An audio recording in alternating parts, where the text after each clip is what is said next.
Assalamualaikum warahmatullahi wabarakatuh. Perkenalkan, nama saya Sri Wulandari dengan NIM 220404 501013 dari kelas C dengan jurusan Psikologi dan Bimbingan, Prodi Bimbingan dan Konseling.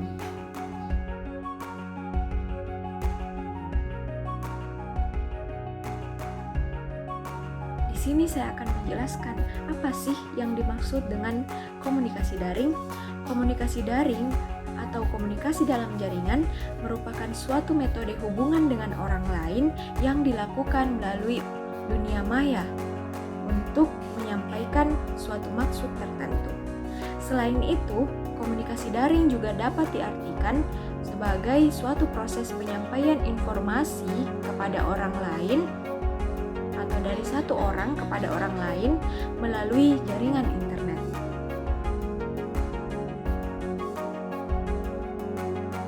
Ada dua jenis komunikasi daring. Yang pertama, komunikasi secara sinkron, di mana komunikasi online yang bersifat sinkron ini memiliki arti sebagai jenis komunikasi yang real time, bersamaan dengan orang lain. Jadi, waktu yang digunakan oleh kedua pihak untuk melakukan informasi atau pemindahan informasi itu terjadi secara bersamaan.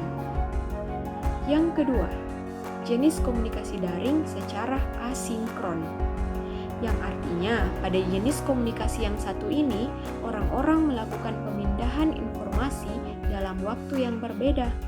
Biasanya, informasi akan disimpan terlebih dahulu oleh pemberi informasi pada fasilitas yang telah disediakan oleh internet sebelum akhirnya diterima oleh penerima informasi.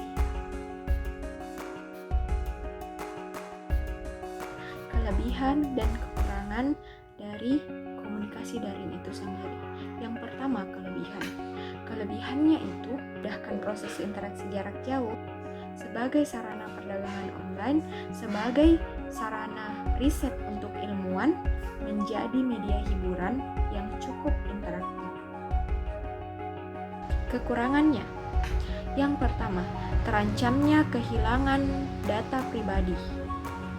Yang kedua, berkurangnya kesadaran berbudaya, karena media atau dunia maya membuat interaksi kita secara langsung dengan orang lain otomatis menjadi berkurang. Dan yang ketiga, menyita konsentrasi kita.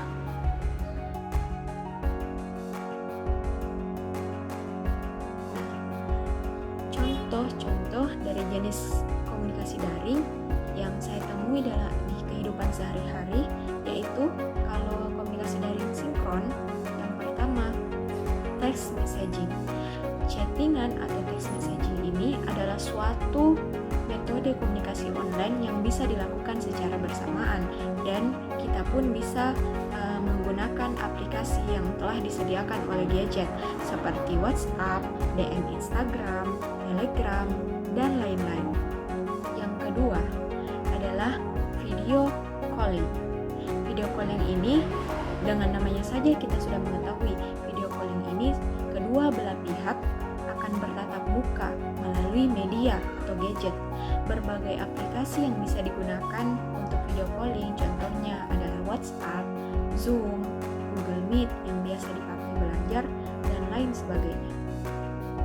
Yang ketiga, dari contoh-contoh jenis komunikasi daring yang kita temui dalam kehidupan sehari-hari, yang paling penting adalah sound calling, di mana panggilan suara yang merupakan jenis komunikasi yang sinkron ini baik dilakukan dengan aplikasi messaging atau menggunakan aplikasi real time yang biasa kita sebut dengan telepon. Selanjutnya, contoh jenis komunikasi secara asinkron adalah misalnya e-book yang dapat diunduh gratis di internet dan video yang dibuat oleh vlogger di YouTube.